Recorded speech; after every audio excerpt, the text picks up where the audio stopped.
माननीय राष्ट्रीय अध्यक्ष श्री अखिलेश यादव जी द्वारा दिए गए इस वक्तव्य से समाज में बढ़ती गैर बराबरी पर गहरी चिंता व्यक्त की गई। आजादी के समय हमारा लक्ष्य एक ऐसा समाज बनना था जहां हर नागरिक को समान अवसर और अधिकार प्राप्त हो, लेकिन दुर्भाग्यवश बीते वर्षों में सरकारों के फैसलों ने इस लक्ष्य से हमें दूर कर दिया।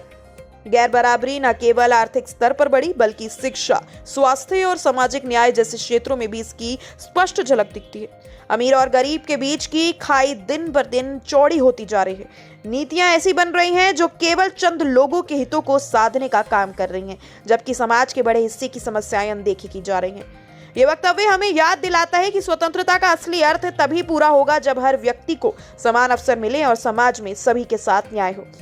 इसके लिए जरूरी है कि नीतियां गरीब, मजदूर और किसान वर्ग के हित में बनाई जाएं और उनके क्रियान्वयन में पारदर्शिता हो।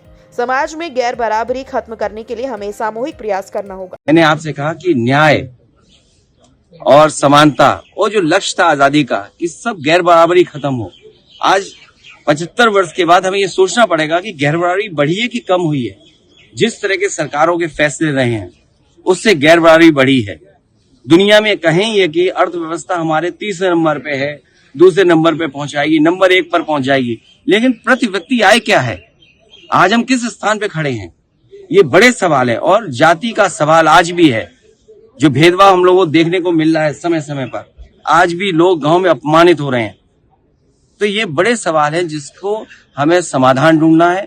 हमारा लोकतांत्रिक देश समाजवादी रास्ते पे चले, सेक्युलरिज्म और मजबूत हो। जब डेमोक्रेसी हमें पॉलिटिकल आजादी देती है, सेक्युलरिज्म हमें ये आजादी देती है, हम किसी भी धर्म को माने, धर्म की आजादी मिलती है, और सोशलिज्म हमें आर्थिक आजादी का सपना देखने का मौका देती है। इन तीनों की मजबूत करके ही हमारा देश